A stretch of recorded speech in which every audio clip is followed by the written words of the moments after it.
Good morning, everyone, and welcome to today's webinar, We Need to Talk About Credit, sponsored by Mastercard. My name is Sofia De Francesco, and I'm the head of content at the EPA. Before we get started, I'd like to go over a few items so you know how to participate in today's webinar. You will have the opportunity to submit text question to today's speaker by typing your question into the Q&A tab of the control panel. You may send in your question at any time during the presentation. We will address them during the Q&A session at the end of today's presentation. If you have any logistical question or any technical issue, feel free to send a message to the chat box to Amy Page from the EPA, who will be on hand to answer any queries. So without further ado, I would like to introduce Josh Berle, Director of Business Development at Mastercard, who will be chairing the webinar today.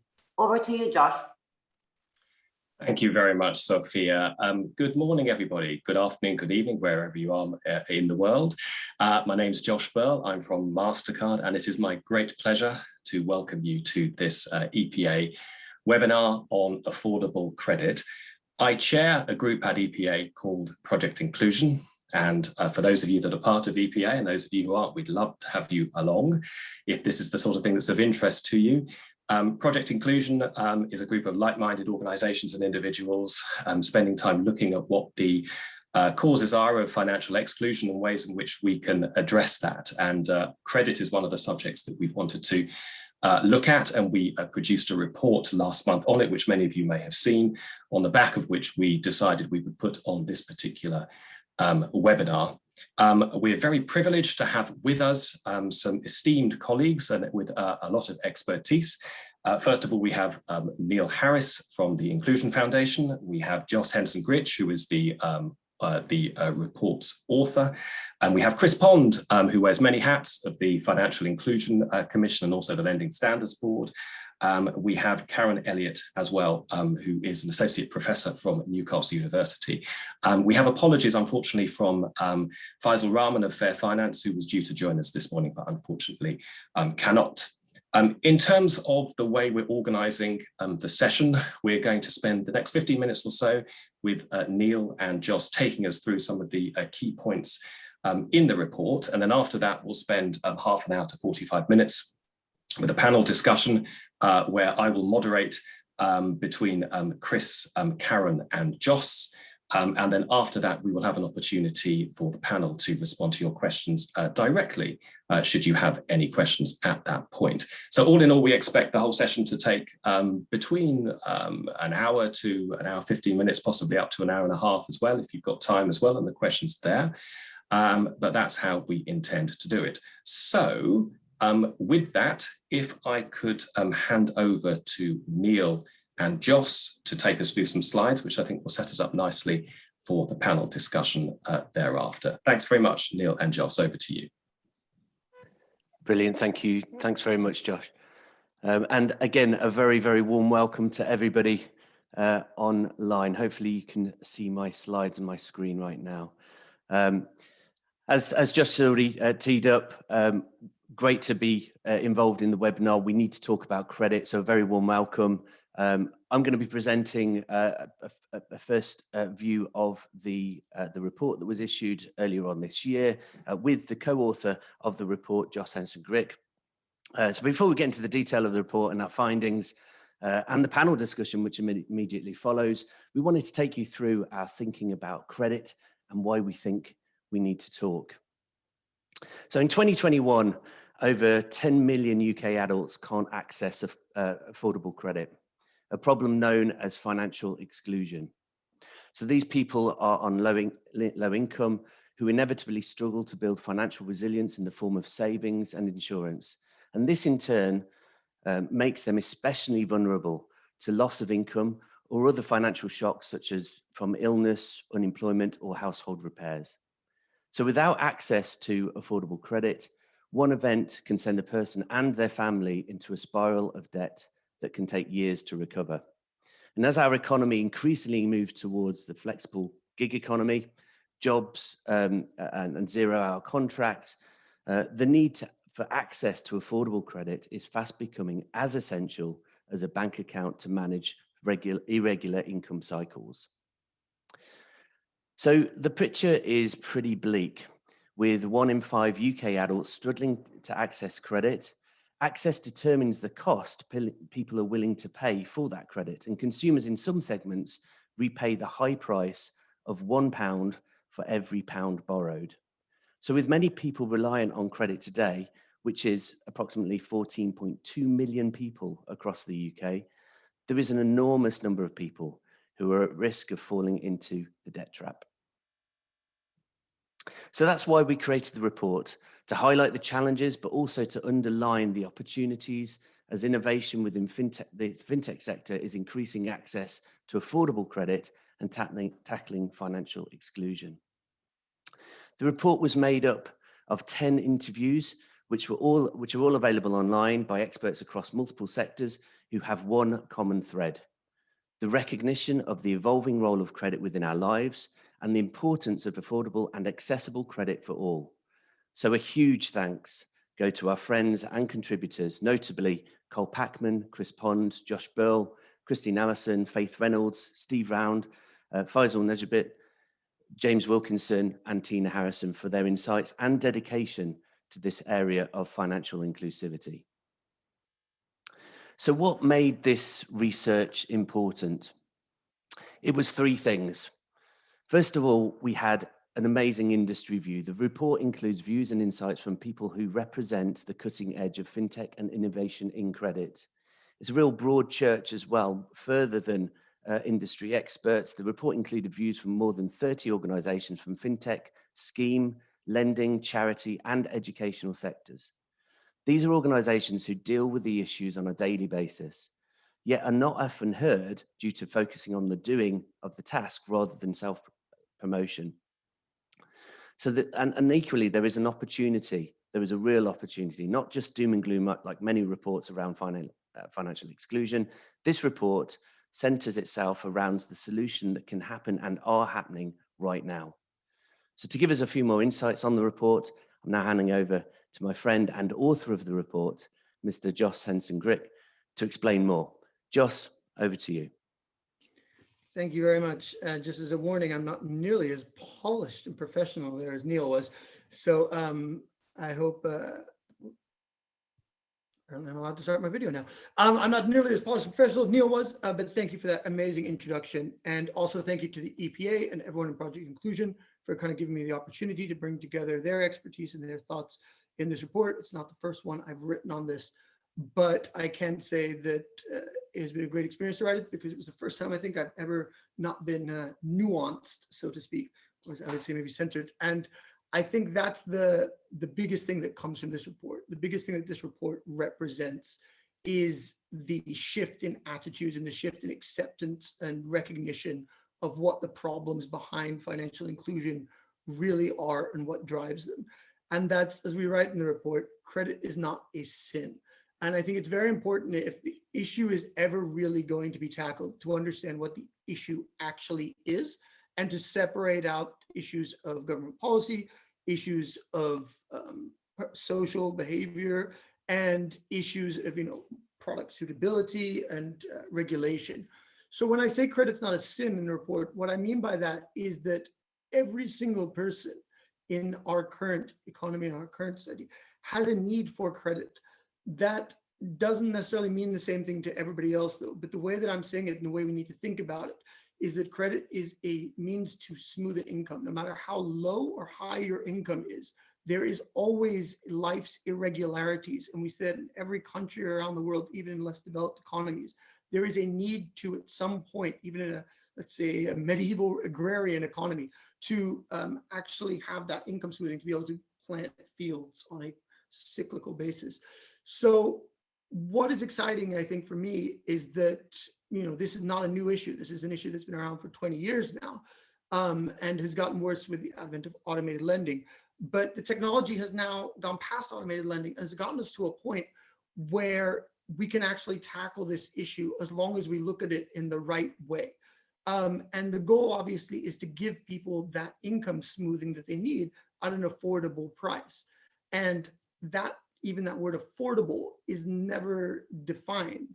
But there are some people in society that are never going to be able to afford what, at least by my standards of, should I say, morality, what the market would provide them credit at.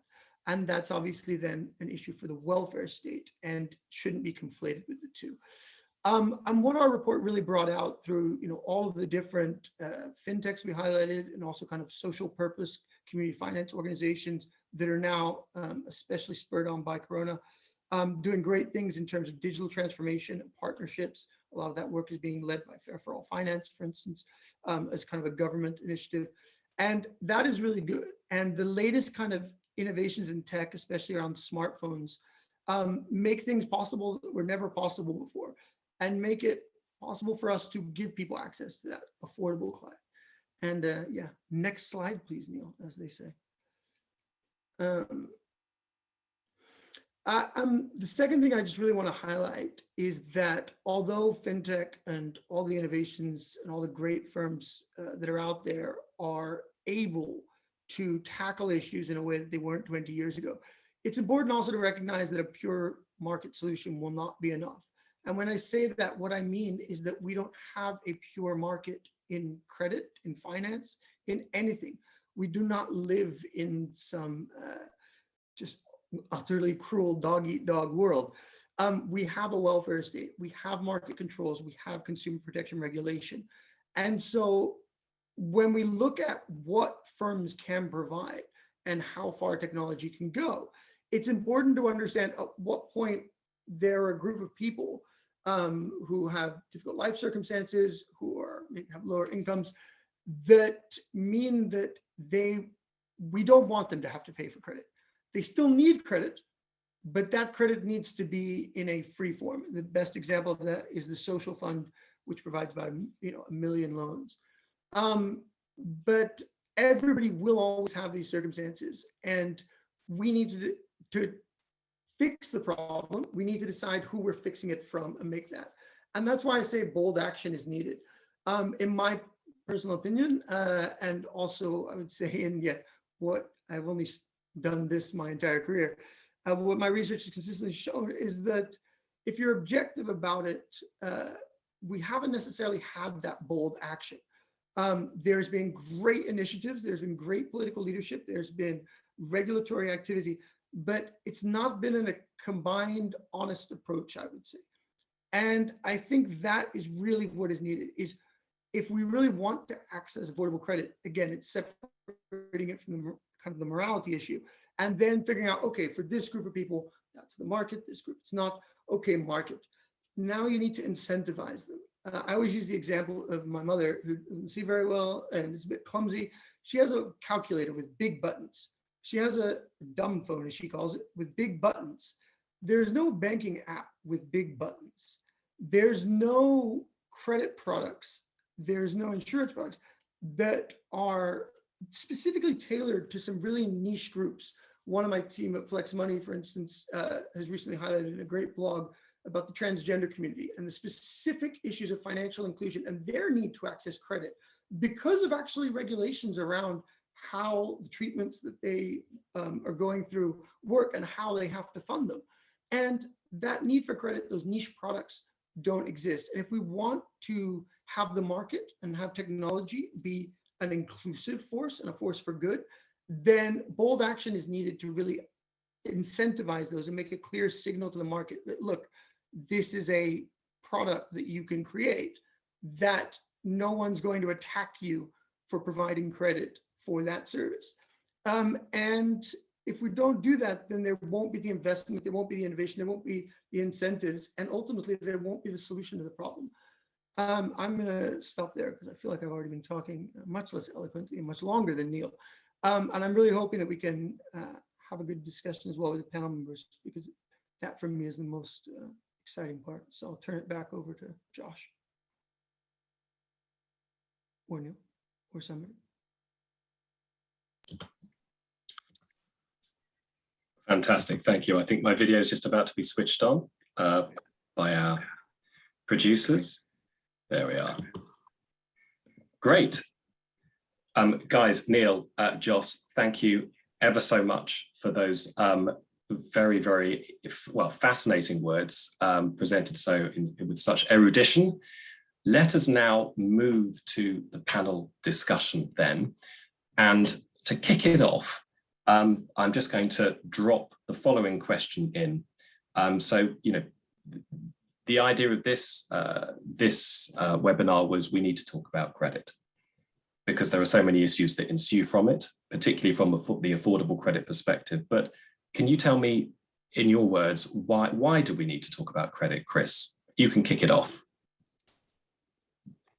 Yeah, thanks, Josh, and thanks to Neil and Joss for tremendous presentations and a really good report. Why we need to talk about it is that, as Joss said, credit is the way in which the wheels of our economy and our everyday lives turn. It's the WD-40, if you like, without which everything would seize up. And that's increasingly the situation when we see from the recent FCA report, the Financial Lives report, that we've got half the population almost, 24 million adults who will be unable to cover their living costs for 3 months if something suddenly went wrong in their lives, if they lost their job, if we had partnership breakdown, if we had a situation where somebody in the family fell seriously ill. Now that means that's not only a problem for them, it's also a problem for the economy as a whole, because we are a demand-driven economy. And the very fact that there are so many people who are living on the edge, who are so near that exclusion, which we've heard about, means that the economy as a whole is on the edge, and all of us will pay a very heavy price. So we need to get away from the notion, which is a rather Dickensian notion, that somehow credit is sinful, to use Joss's phrase. It is not. There are some forms of credit which are perhaps irresponsibly provided, but as well as chairing the Financial Inclusion Commission, I chair a thing called the Lending Standards Board, and all of the high street banks almost, and all of the credit card companies, and many of the fintechs are signed up to a set of standards of responsible lending on a voluntary basis. And that is the way in which you make sure that people can move away from the lack of resilience, which is so damaging to their families and to the economy, and in which we can make sure that credit can be provided in a way which meets both the economic and the social needs. Thanks, Chris. Karen, how would you justify why we need to talk about credit? We need to talk about it for all the reasons he's covered, but also unpacking the issues around how the credit decisions are made. So the research that I'm involved in here at Newcastle is looking at how the antecedents to training algorithms to decide whether you are credit worthy or not is also a huge issue that we've been unpacking, because we've talked about a diversity of people not being able to access credit because of their gender or stereotype, but we've also got a problem in STEM as well. The majority of the people who are deciding what goes into the programs and how it's decided whether you're credit worthy or not is predominantly decided by male engineers. That's not to berate the male engineers, that's just the way the system has been. And working in education, I've been trying to push that to encourage more women not to be afraid of the STEM subjects. I mean, we've got the STEMettes doing great work, but we need to ask difficult questions about the lack of diversity in deciding how the algorithms work to exclude you in the first place, where people should be allowed access to credit, but they're actually falling foul of the computer says no, for want of a better word, because it's been programmed on historically biased data that rules them out of the equation in the first place. So as we're going to talk about today, there's lots of different facets. And once you start to unpack and look through different pain points in the system, also relative to life stages, because I know from my own personal experience, when I found myself as a single mother who started doing a PhD at Durham University after working in industry, I could not get credit. I was not allowed credit, even though I had no debts, because my incomes changed, my life status changed. And that made me think, and like Joss, I've witnessed my own mother who has early stage vascular dementia really struggle to access her finance and credit if she needed it, because there's difficulties around them accessing.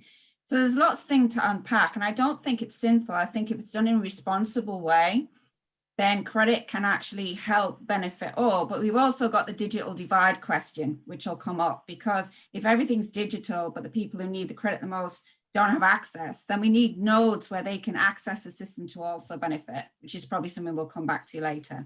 So Karen, there are loads and loads of things to unpack there in your answer, and I know that you're by background a sociologist, so there would be lots for you to be able to shed some light on there. So an angle I've been interested in all of this is this sort of moralistic approach to credit that we've seen. To an extent, though, is that a bit of a stereotyping of the way in which there is resistance to providing affordable credit? Rather, is it, given what you say about the way in which algorithms can determine decision making, that actually it's more of a culture by culture basis, that what we see in this country in terms of maybe the impediments to credit are created by algorithms which are just a reflection of the culture that leads to that? Is it fair to put it that way? Karen, I think you're on mute. Okay. In terms of the algorithms, there's an interesting question come across, which I spoke offline about as well, that the EU literally just published yesterday what's being called the GDPR of AI, to look around this it's actually some work we've been looking at. How do you make the credit scoring system and AI work? And I also want to quote Joanna Bryson, who's an AI ethicist, and she's saying that we need to treat AI and the decisions behind it like developing the nuclear bomb. We shouldn't forge ahead until we fully understand all the ethical ramifications of how it's going to work and how it's going to impact on people's credit before we push ahead. Sorry, I got a little bit distracted by that question from the EU because I've been reading through the draft copy the last couple of days. But yeah, there's lots of things we need to unpack around that. So I hope I answered that properly, because that was a little No, that's fine. That's fine. Joss, I want to bring you in though. If there is going to be, through a prevalence of different models of providing credit, who is responsible, therefore, if and when things go wrong? If we're saying that the traditional paternalistic approach is wrong and offensive in many different scenarios, on the other hand, what's the balance against that in terms of credit that might be given irresponsibly, credit that might not be paid back, credit that can't be managed in the right kind of way? So, I think take a few different ways. So for starters, I think that ultimately we have to let people make their own decisions, right? So while we can say that, you can't break people's legs to collect a repayment, that's a loan shark, that's not a legal lender. But this idea, and this kind of, I would say, a myth that lenders make loans to people that cannot repay them. Just intrinsically, that has to be the worst business model I've ever heard of. Why would any lender do that? No, they don't know that they're not going to repay. They have no clue who they are or if they're going to repay. And this goes to what Karen was saying. It's very much, we think we know this even talking about the credit score. You have 3 credit scores from 3 different credit reference agencies. Why? It's not a universal thing. When my parents moved to the US, they couldn't get credit because they all of a sudden didn't exist. And I think in this way, actually, sometimes we can learn stuff from other countries in the world that we consider, well, we're the global financial powerhouse. Well, no, actually, they're right now dealing with how to issue microcredit and how to issue identity in a digital space and provide access to digital services in economies and societies that have not had those things until quite recently, where there isn't an established infrastructure. If we think that mobile phone coverage in Devon is bad, imagine in the hills of Ethiopia or something like that. And I think that the ways that fintechs in many developing countries are doing things are much more innovative, I would say, definitely than what I'm doing at Flex Money. It's because really, what is credit scoring? If you imagine that Experian was just gone tomorrow, all their data is in one data center, it goes, sorry if there's anyone from Experian here. But imagine that's all gone and you need to make a loan, which would happen the next day because everybody needs credit. How do you decide if you're going to make that loan to that person without their credit score? And thinking of it in that way, you can think, okay, so what am I really trying to consider? I want to consider, are there any signs? Is there anything this person can do, is willing to do, or has done? And I think that approach to it, in a transparent way, it's the approach we take kind of at Flex Money, and kind of a carrot and a stick. It's like, you want to get a loan? Okay, so you can choose, but if you provide us this information and start answering some questions on a more ongoing basis, then we can develop a better picture that you can choose to then present to a lender who's one of our partners. And that is what they've asked for, and they will be able to make a lending decision. So we are kind of taking ourselves away from that. And I'm not saying this just to pump us, but it's just very different. It's giving people power to prove themselves what their data shows. And that's what we have the ability to do now, in a way that when the FICO scores were invented 30 years ago, they were looking for essentially white middle-class men in suburbia who are going to be able to repay a mortgage. It was as simple as that. And so trying to tinker with the system, or thinking that there's a data-only solution, data is meaningless without context. Absolutely meaningless. So Joss, I want to come back to that issue in a little bit, because I know it's, I think, where we see a lot of the positive moves going forward in respect of providing affordable credit. And it's unfortunate Faisal's not able to be with us, but I know that, you know, one of the points that he strongly makes about this is the extent to which actually decisions need to be made on a, you know, applicant by applicant basis, and really understanding who they are and understanding their history and where they want to go as well. We'll come back to that in a moment.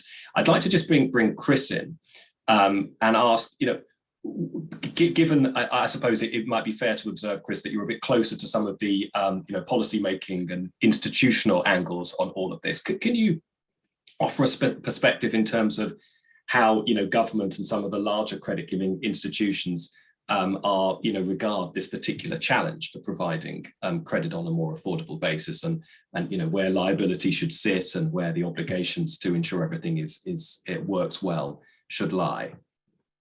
Well, I think it's very fair to say, Josh, that government, certainly with the leadership of John Glenn in the Treasury and Guy Opperman in DWP, is very focused on the need to make sure that there is access to affordable credit. There is a bit of double think about some of this, because of course, in terms of some of the actions of the regulator recently, I speak as somebody who formerly worked for the regulator, there is the understandable attempt to remove some of the less responsible forms of credit. We've seen the way in which the regulator has moved in on the payday lenders in the past few years, in some of the rent to buy lenders, etc. And what's happening is that we've got the regulation of the supply of credit without being able to regulate the demand for credit, which is bound to increase, especially in current circumstances with increasing numbers of people on 0 hours contracts, unstable employment, depending on universal credit, which is now paid on, as the report points out, on a monthly rather than a weekly basis, and so on and so forth. So I think government is focused on this, and I think parliamentarians are focused on this. We're going to have a report of the House of Lords Select Committee on Financial Exclusion published on Saturday, which people should keep an eye open for. But there is this balance, I think, within policy making. How do we make sure that more credit is available through, for instance, mechanisms like fair for all finance, while at the same time making sure that some of the harsher aspects are removed? To some extent, removing the harsher aspects can, as Andrew Bailey, when he was at the FCA, pointed out, push people into even harsher aspects. And we've got from the FCA report the fact that 200,000 people are turning to illegal lenders. We're not just talking about the sort of people that Joss mentioned, you know, the guys with the baseball bats and the Alsatians on the housing estates. Increasingly, this is in the form of people who are operating online. Sometimes they're using influencers to drive trade, and also their recovery processes are very much using social media and online stuff. So I think policymakers are behind the curve on that aspect. We do really need to make sure that responsible lending is promoted and supported, and that irresponsible lending of that form is really clamped down on hard. And I am talking about the illegal lenders there. Okay, I mean, and that begs a question around appropriate regulation, which again, I'd like to touch upon in a moment. But Karen, I thought you would be fairly well placed to talk about perhaps the lived experience of different typical sort of use cases, as it were, or people rather who need credit, given the work that you've done and your role as a sociologist. I wonder if you could shed some light on a variety of different scenarios that might lead to a need for credit in the context that we've been discussing. Yeah, and there's 2 points as well around that. So I've been working with the Astor Foundation to understand from their perspective, again, what different life stages they've gone through, issues they have. So the Astor Foundation works with people who've been homeless, completely outside of our current financial systems. And as part of one of the projects that we're looking at, you touched on it before about verifiable credentials, because you need to be able to be verified to access the system anyway. But if you don't have a passport, a driving license, and a utility bill, how can you verify to the providers that you're going to be able to be responsibly lent to in the first place? And there's a company that I've been liaising with, just to give a little bit of my background. Before I was in academia, I was in industry. So I always like to bring the two together and understand that industry is also forging ahead, not just the research. So in working with Prince 6, Julian Graham Rack has been producing a way to look at how people can lend responsibly to people based on his work with payday lenders in the past. And he's produced algorithms to do that. And that also links to asking people questions about how they feel about being labeled in this particular group. And is that helpful? Do they see themselves in this way? How have they actually moved and got themselves back into the system? And if we can't, there's also looking with the DWP and the post office, looking at how we can get people to be verified, not using the ordinary credentials. So we're looking at maybe bills from a landlord payment to show that you are a certain residence if you haven't got utility bills because they got the landlord, or where you have made payments in the system and build up that history, which leads on to open banking as well. What you're talking about here is the real-time access to people's financial behavior. And if we can help people build that up by understanding how they've interacted with the system, where they've had the barriers before. So this is like talking, once you get into being labeled as homeless or in a certain category and stereotype, like Joss and I were talking about before, it's very difficult to break that barrier down. And then do you have the resilience and capabilities, which the FCA have also discussed in reports around vulnerability? Do you have the capabilities and resilience to access support to get you in the system or to get access? So this is what I'm currently working on in different focus groups and getting a broader picture of what it's like, because I've not been in that circumstance. So how can I speak for people unless I give them a voice to actually feed in and then work with industry as well, because academia can take it so far, but people are probably already doing some of the things like Joss is doing that we can collaborate to make it better. So we're not reinventing the wheel, we're actually pulling all strings together. So Prince 6, open banking, what Joss is doing, what Chris is doing with the regulators, so that we have a collaborative sense of where we are and it's not all fragmented, because the picture I get at the moment, there's lots of fragmentation going on, but we're not seem to pull it all together to actually help the people understand where they are and come out with solutions that are probably inappropriate. And I think there's a question on the chat saying, tech is not the panacea. We've got to move beyond that to see how do we get the access to the tech to then benefit society and move towards an equitable state where we can have affordable credit, support them to understand the credit so they don't get into debt, and then that will be better for the economy all over, which came back to Chris's first point, that if we have credit, it's good for the economy as a whole. If we don't have credit, it's going to fall apart anyway, particularly when furlough scheme's going to end. I mean, what happens then? You've probably got more people falling into this category of the millions who are teetering on that edge. So this is what I'm looking at with different groups.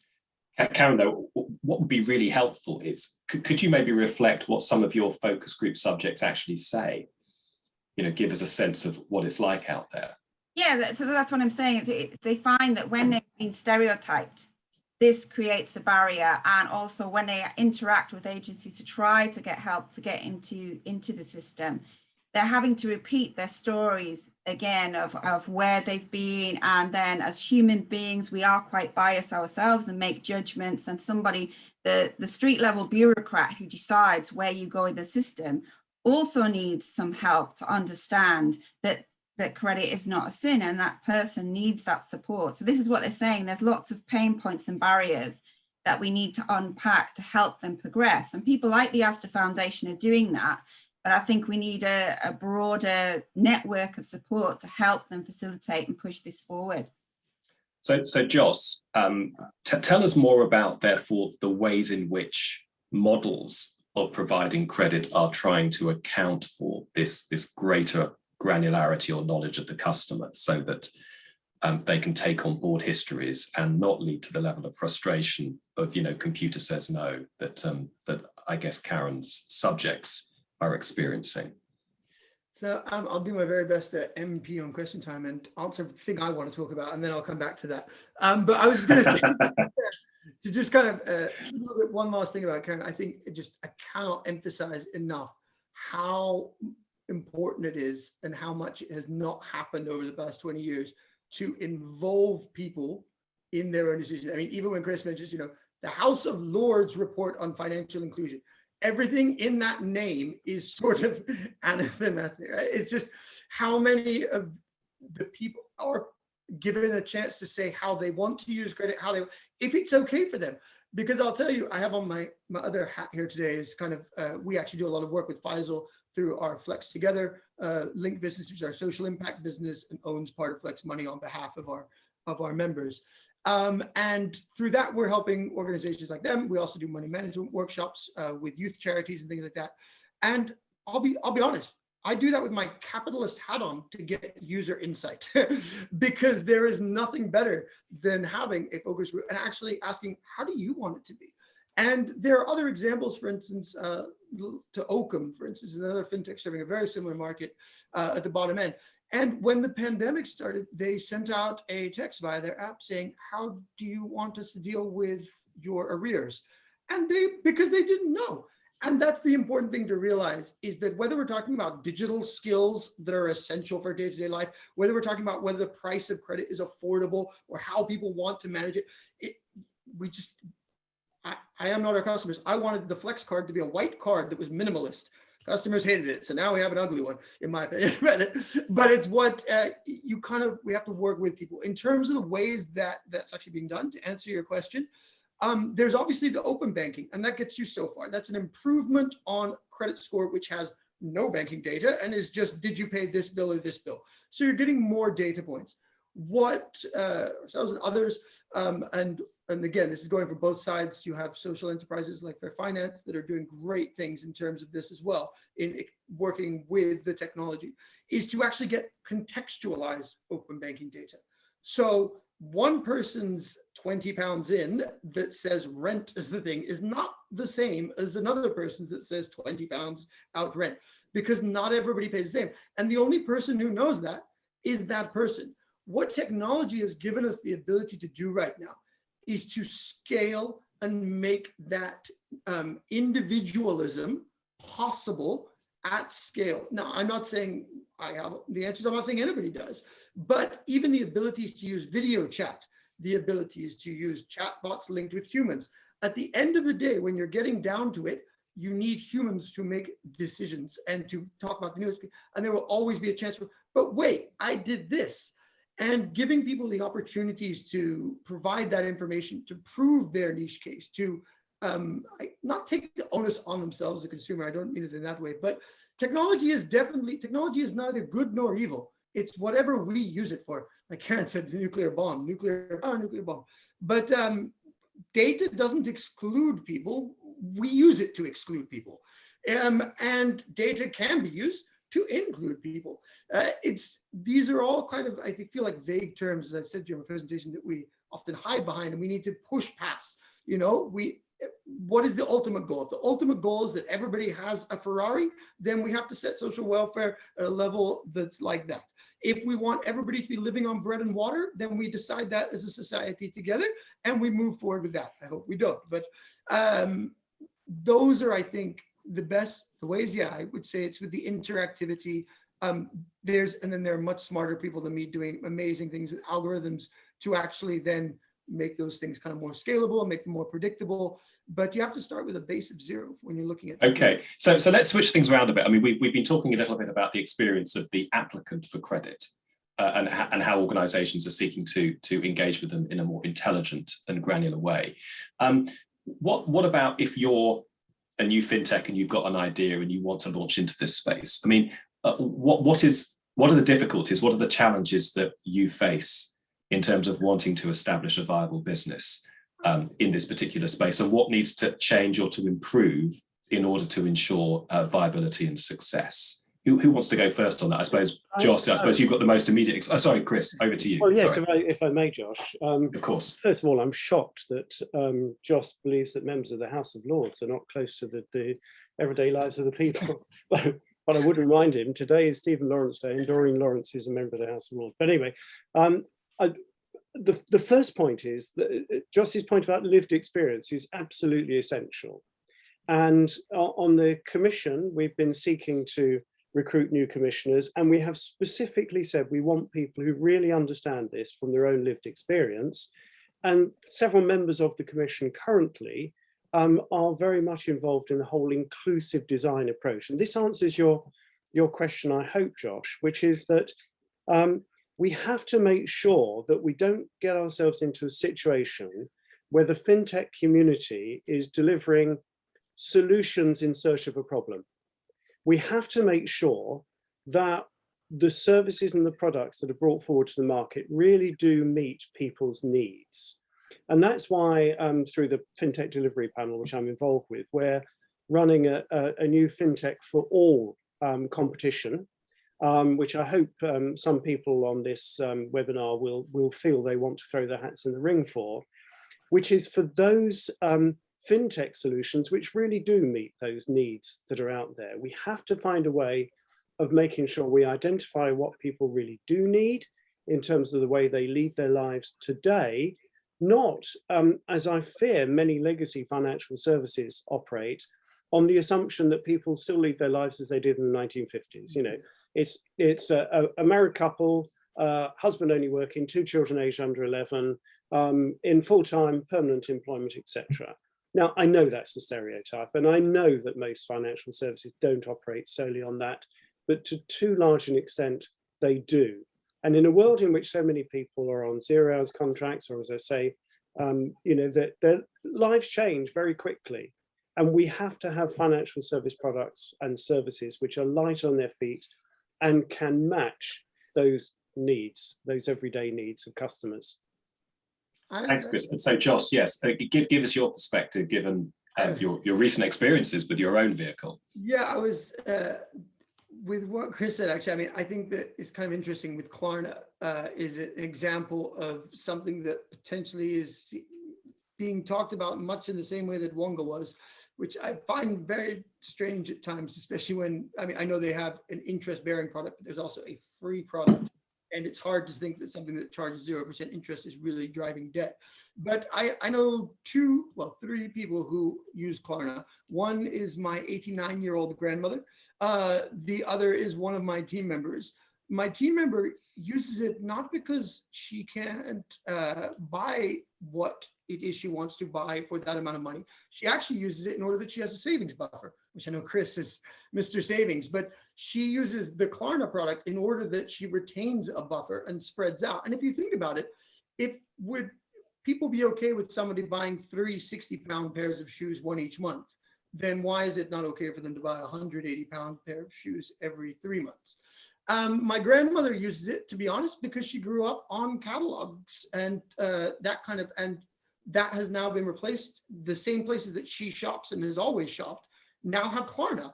And because she has her iPad and because she's got more social media accounts than I am, despite being 89, she uses Klarna. I mean, she had a little bit of an issue repaying it, but she managed to get through to them on customer service, and yeah, they sorted it out. But So I think that, again, there are people using products in kind of different ways. As for the challenges for startups, I would say that for lending, I mean, there's a reason I don't go into lending. It's a tough business, I think, and it is one where you make one move wrong in this demographic and you get blasted. And it's, yeah, I think that part is difficult. But even in what we're doing, I would say that there was one poor guy overheard, was eavesdropping at level 39, kind of asked me what I did, and I just, okay, yeah, it's like Monzo for poor people. And he's just like, and his face said it all in terms of what's hard for being a startup in my area. He's just like, why would you bother with that? There's no money in that. And for me, I look at it as a market of 10 million people that have never been offered a product designed for them, and that there's no competition essentially to offer those products and services for them. I'm not very good at sports metaphors, but it's an open goal. And yet for him, a wealth tech app targeting the top 1% of highly picky consumers with high cost per acquisition, for him, that was an easier market. And I don't know who that guy was to this day, but it makes a great metaphor of this, because that is still our problem, I think. It's that people either see you have to be a charity and you have to be good and not for profit and serving this market, or you're a fintech and you're, serving the hipster community. And trying to persuade people and get them on board with the fact that, no, actually, we have a social impact side, we have a purely for-profit side, and they work together. And that allows us to work with community organizations in a way that benefits us and benefits them and gives us, and we're able to kind of tie all that together. But that has been something that's hard to get people's head around. So I just have a question I'd like to put to Karen. Do you have a perspective? Do we know specifically what people, or your subjects in particular, are using credit for? Because again, it goes to the heart of the, the argument, the paternalistic approach of it's throwing good money after bad, as it were. But we know that isn't the case. We know that it's for specific life events mostly, and things that people need to survive. But I'd love your perspective on that. That's exactly what you found. So I think there's perhaps a socialization, going back to the stereotype that Chris gave, that if you're in that position, you're wasting your money. The old adage, you drive around, they've all got new cars on council estates, what are they using the credit for, or stereotypes like that. But when you actually speak to people and learn their stories and understand their narrative, you can see where that piece of credit would be for a washing machine or something useful. It tends to be for a worthy cause. They just can't afford it. But if they had that opportunity to get access to credit, which the more commercial banks would not lend that small piece of money. So speaking to people like Moneyline, they lend small, affordable amounts. There's agreed with the client to pay back. But again, they're responsible. They're not, like you say, if we want to go down the Ferrari route, like Josh says, then we have to sit back and take an ethical judgment. And there's also an element of trust as well, trusting building up between people. And you can't always get that through an app. So there has to be like a human element. We still like it. We run surveys. We did a test with a bot and a human. And even when we called one of the bots a human bot, there was a change in the interaction with the bot, because there was the feeling that they were going to be judged having not got great credit history, as opposed to the functional XR023, we'll just tell them because they're not going to judge us. So once you change the context, as we said before, context is everything. Once you get the context right and start unpacking the questions, it leads to more questions and how, as a society, we've got to come together. So I joined a group called Corporate Digital Responsibility, which you'll all go, what's that? It's a subset of corporate social responsibility, looking across these areas, the social, the economic, the environmental, and the technical / trust, to say, how do these all operate in this complex adaptive system where we've got different things emerging that we need to look at and change? And how do we understand them? We've got to get different people's narratives, because if you think of our whole history as humans, how do we learn things? Usually come from a story, a narrative passed down. So why do we ignore that and just go, okay, we'll just build the algorithm to look at the facts? And yes, this is changing because people are on it. It's not just me talking about, there's a whole plethora of people looking at being more humane or explaining the decisions behind it. But we have to unpack that and look and say, don't stereotype and just assume that they're going to be wasting the money on credit. It's not. It's usually for a reason that everybody else would have. It's just perhaps we've been socialized into saying this stereotype wastes money. And that narrative also has to change. Yeah, it's an easy sort of tabloid friendly sort of way of relating a particular story. I love the idea, incidentally, of a socially empathetic chatbot. Sorry, Chris.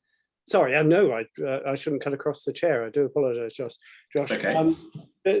I used to run an organisation called Gingerbread, which is the organisation for loan parents, and nothing makes me crosser than the suggestion that people in those circumstances are using credit for unnecessary circumstances. And one of the things that loan parents told us may most upset them was not being able to afford to send their kids on the school trip, and their kids therefore being singled out. And so in those circumstances, if you are on universal credit or a 0 hours contract, you have no choice but to go for some form of credit. And if we look at the FCA report, which I mentioned at the beginning, it tells us that 1 in 10 were constantly or usually overdrawn, and that many were using their overdraft facility to pay for essential living expenses, such as rent or mortgages.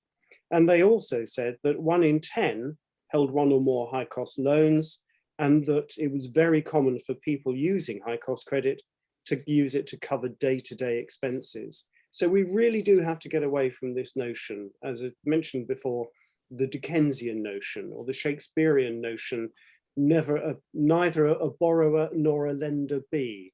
I can't remember which play it was from now, but we really are living in the 21st century, and let's get away from those moralistic notions of credit. I mean, I do like that. We're covering all bases here in this chat, aren't we, guys? Literature and art and all the rest of it. Thanks, Chris. Sorry, Josh, I'm just aware that time is pressing on, and I'd like just to have a look at some of the questions that have been posed in the Q&A window. One specifically for Chris from Stan Rubin. If 3 months is too short and indicative of a potential problem for the economy, how many months would be an acceptable or indicative of a strong position for the economy? I think you'd indicated you wanted to answer this one, so over to you. Yeah, I think, Stan, it's a good question, because, for instance, the Charity Commission says that all charities should have reserves which will cover them for at least 3 months. So you might well think, well, that is a reasonable situation. But if you've got long-term commitments, long-term commitments for mortgages or paying back a credit card debt or whatever it happens to be, then to be in a position where in 3 months' time you literally cannot make ends meet is a very precarious position to be in. So I do take your point that, okay, well, should it be 6 months? Should it be 12 months? But there are a very large proportion, and I think it's about a third of households. I mentioned that as a much higher proportion, 45%, who wouldn't last 3 months. I think it's the third step change tells us who wouldn't make it through a month if they suddenly lost their main source of income. So we have got a really precarious situation for a lot of people. So, Chris, I don't think we've got you beyond 11 o'clock, have we? And I wanted to pose one particular question I think would be well placed to respond on. We've talked about the extent to which much greater sensitivity needs to therefore be applied in the way that the credit is provided. What kind of regulatory regime needs to be designed or altered in order to be able to manage this in an effective and sensitive way? Well, I think to be fair to the FCA, and the Khalifa report, which was published a couple of months ago, underlines this. We have, in terms of a regulatory regime which can encourage the sort of innovation that we've been talking about, probably about the best in the world, with the possible exception of Singapore. So we do have to have a situation where the regulator is recognizing that very often people coming in with fintech solutions, innovative solutions, are not necessarily going to be able to jump through the same hoops in the early days that legacy financial services will be expected to, and that they need some encouragement and nurturing. But I also think it would be important for the regulator to try to make sure, and there was another question on the chat or the Q&A about this, to make sure that those initiatives can be sustainable. And very often that will mean about encouraging partnerships between the disruptors, the innovators, the fintechs, and those legacy financial service operators. Now, I know Mastercard has done a lot in this sphere, and perhaps that should be something which the regulator encourages more, so that those established operators can reach out to encourage and nurture and sustain the fintech solutions which may offer affordable credit to those who would otherwise be excluded. Fantastic, thank you. Let's turn to another question, if I may. I think, Jos, you'd indicated that you'd be happy to answer this particular one from Christine Dislera. Hopefully I pronounced that correctly. Apologies if I haven't. What do you think are the main barriers to solutions emerging for more marginalized groups, and how can we remove them? I'm sure Karen will have a perspective on this as well. I mean, I think it's a great question. I think it's something that definitely that is part of the reason, part of the reason why we have our community network. But the biggest thing for me is purely that there just needs to be more diversity in technology. If we want technology to work for people, whether it's my 89-year-old grandmother, why are those people, why are they not leading the debate or being given the platform to lead those debates on the issues of how they want to, why are they not being consulted? And for me, I think that is the biggest barrier. I think that the kickstart for me, government jobs program is perhaps, not to get too political, but what should have been done sort of when they closed down the mines, in my opinion. Like, it's the equivalent of that. It's an opportunity that we are really excited about to bring in. We already work with kind of some youth charities and social enterprises, and these kids have great ideas, and they're much better at doing most of my job than I am in terms of telling me what the app should do, how the app should talk to them. I don't know the slang that the kids use these days, or even that people apart from myself use. I wasn't raised in this country. So involved drawing on just letting people, actually giving them support and to have that position lead their own debate, if you like, because there are people within marginalized groups that are less marginalized than others. So the question is, why does my grandmother, why is she able to use an iPad and a computer and email and Skype and FaceTime? But all of a sudden we have people saying, well, no, some people, they will never be able to do that too. Okay, and then if there's other barriers, then how do we get past those? I think that the lockdown and the pandemic, one of the silver linings from this has been the fact that on Google Meets, I can turn on subtitles. And even we tested it with one of our partners from Scotland. I think Chris knows her, Sharon McPherson from Scotcash. And she's obviously she's like, well, let's see if it'll pick this up. And to be fair, it was only a couple words every now and again that it got wrong, really slang ones, which, to be honest, I think sometimes when I go up to Scotland, I wouldn't necessarily catch. But that feature was fast-tracked on the Google development plan, because all of a sudden people realized that they had people at home that they needed to interact with who could not do so without subtitles that worked. And so I think that this is why I say technology can be inclusive. And in order to get, to answer the original question, in order to get past the barriers and make credit and other financial services available to the marginalized groups, I just think we need to reach out. And I actively hope that we can continue to do this. So at my company, I hope other startups would do the same in terms of, if you want to serve a group, you need to know it and you need to have them be involved. And it's not about whether they went to Cambridge or Sure. So just to Karen, before you answer the question as well, if you can just bear with me a second, people will have noticed that Chris, as mentioned, had to drop off because I think he only had until 11. But we will try and seamlessly slip Neil Harris in there to take his place. I'm sure he'll be well capable of filling his shoes, just to continue the conversation. So sorry about that, but Karen, back over to you. Yeah, there was, like I say, part of this CDR group, they do podcasts. So Rob Price leads a group and does podcasts. And this week they were just saying that all the spare laptops that are sitting in our room if we just donated those, then we would provide access to digital, and they'd be able to start to train people. And also Sol Soleil's in London has a great scheme called Unlock It, which is taking marginalized groups and showing them the systems. Because I'm a systems thinker, and I think when you demand of a system and it rebuffs you because you have a piece of paper to say that you're allowed entry to that particular system, then we need to challenge that and push it forward. So if we think about all the spare laptops that we had, if we donated them, we could reduce the digital divide, as it's called by Van Dyke. And we could also start to address of how we can break down the barriers, the fear of perhaps the more difficult subjects that's perhaps perceived as, like computer science is seen as a hard subject, a hard science. But if you take little steps and like the work Sol's doing and break it down and show how, by having mentors who people trust, who've been through the same system. For instance, Sol started in the care system himself and worked up through finance, but is then now being a role model to say, look, if I can do it, you can do it. I'll help you guide through this. Then we can start to break down these barriers. So we've got full inclusion, and then people can start to benefit from what fintech can do for them, open up different streams of credit. And I know Neil's doing a lot of work around this area as well, but there's not a day go by that I don't see something on a blog or a post where it's something I think, yes, we can do that. It's an easy solution to actually push the barriers and say, look, we're living in a complex world that needs to adapt, that needs to change, because we just need to push ahead and address these, because if we don't work collectively, then we're going to have little pockets of change, but it's not going to be overall change.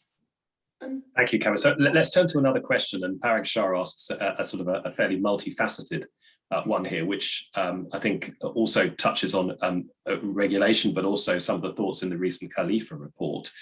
Whilst tech can help resolve some of the issues discussed, do the panel believe there has to be a fundamental rethink in the way risks are managed? Is there a role for government and fintechs to seek new models for development of credit propositions?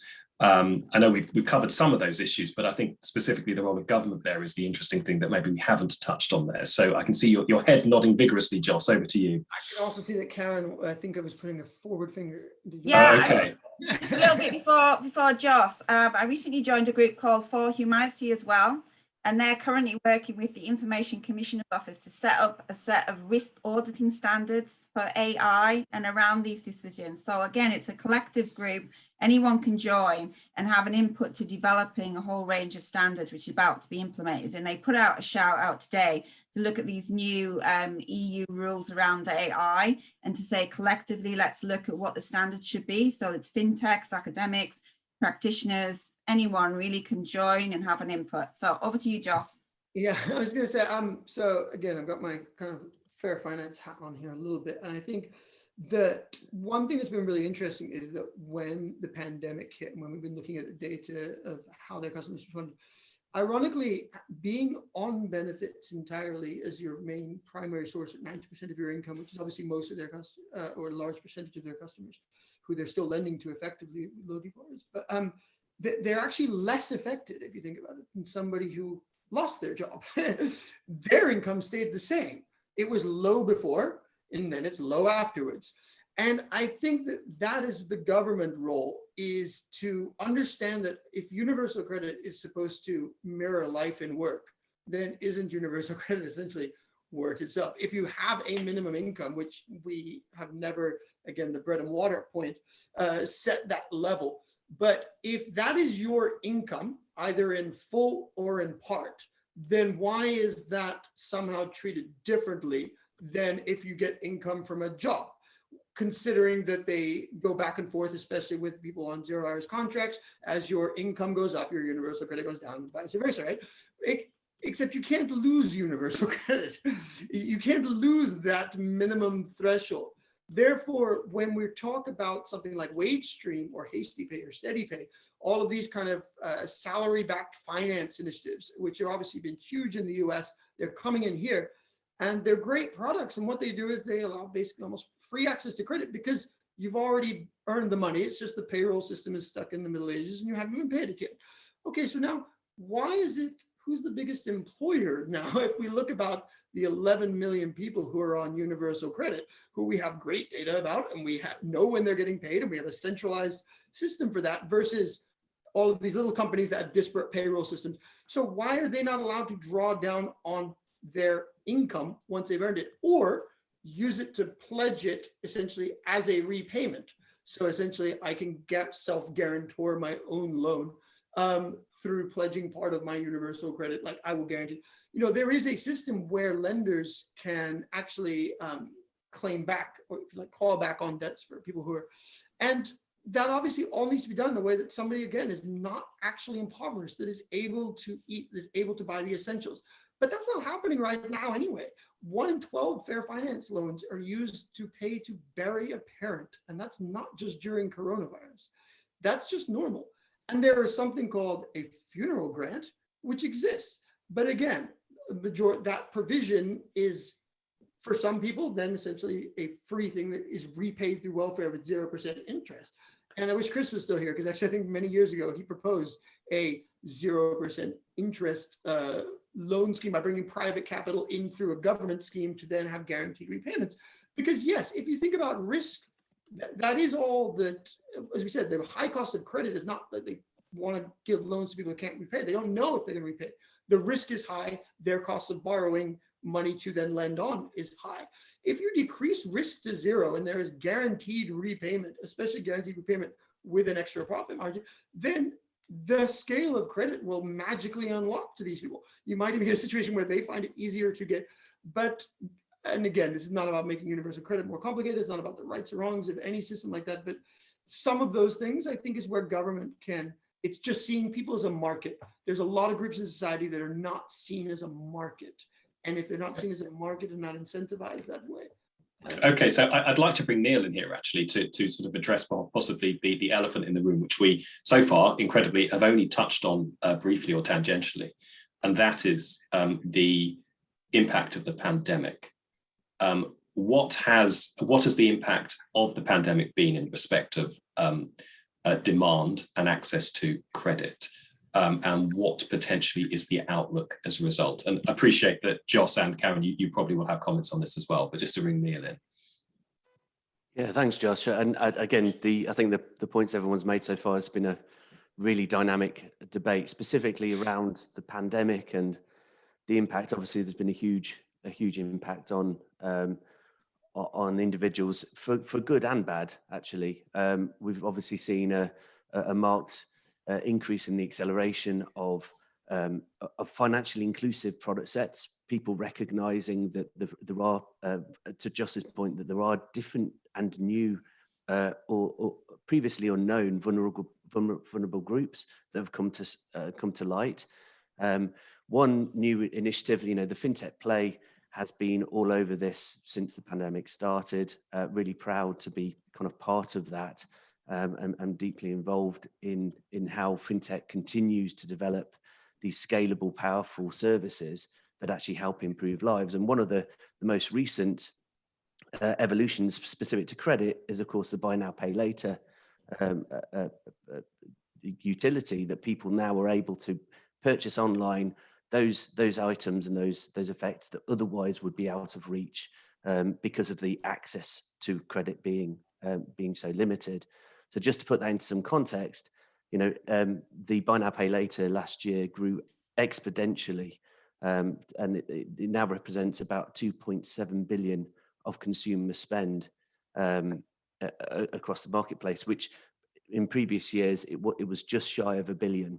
So it's the pandemic has opened up new markets. There are some aspects as this has accelerated. Often when you accelerate, you don't quite necessarily look at the landscape that's around you. I think there's a caveat there in that acceleration. There is a need to go back, take your foot off the accelerator a little bit now. And this is to your point about regulation and the government. They need to catch up.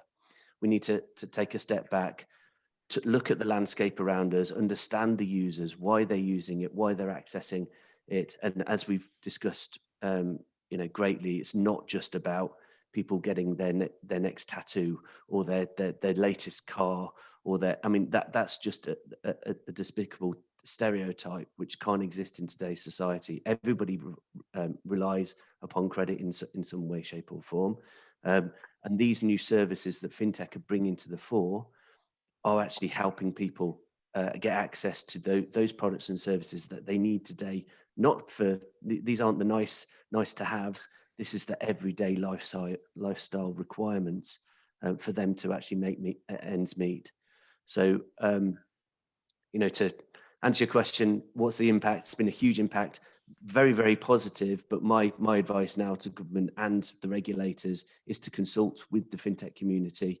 I think Chris said earlier, you know, we need the regulator and to kind of push this collaboration between the existing financial institutions who've got the money, who've got the capability, the resource, the reach, and those fintechs who've got the capability and the know-how from a technology perspective, some of whom are launching new propositions, but it has to be sustainable.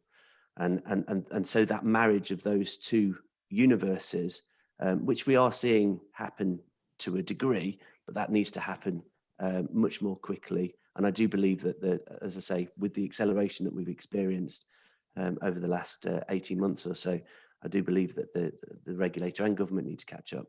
No, great. So some very clear messages there. So just to sort of wind things up, because I'm aware that we've now been talking for about an hour or so, very briefly, could each of our panelists maybe just give a couple of thoughts in respect of the outlook for this market? Who wants to go first? Joss, to you, perhaps. I am a positive person, so my outlook on most things is positive. But I've been, as I said, I think this has been my entire career. I don't have anything else really, sadly, that I've ever done. I've just worked either in government, kind of the policy world, or in the kind of financial work. I've done debt advice. And I would say that things are definitely getting better, that there is definitely moves towards the right direction. It's sometimes a little bit slower than ideal, but you know, you can't go light speed. So I definitely think that, as Neil said at the start, it's a watershed moment. With the technology, in terms of the white labeling, in terms of the smartphones, allows for things that was simply not possible 20 years ago, and allows us to rectify essentially what has become a systemic problem that is completely unrelated to actually the problems that people think it's related to. So I think there is definitely there's definitely amazing people doing amazing things. And there are people who want to solve this problem. And I think it's going to sound horrible, a joined up solution. But I do think that there is kind of that. There are a few things I remember when I wrote my first report, I had to footnote the fact that, you know, that poor people knew how to manage money. In fact, much better mostly than we do, that they understand about. And we did a workshop a few weeks ago where these kids are talking about needs and wants. They know what needs and wants are.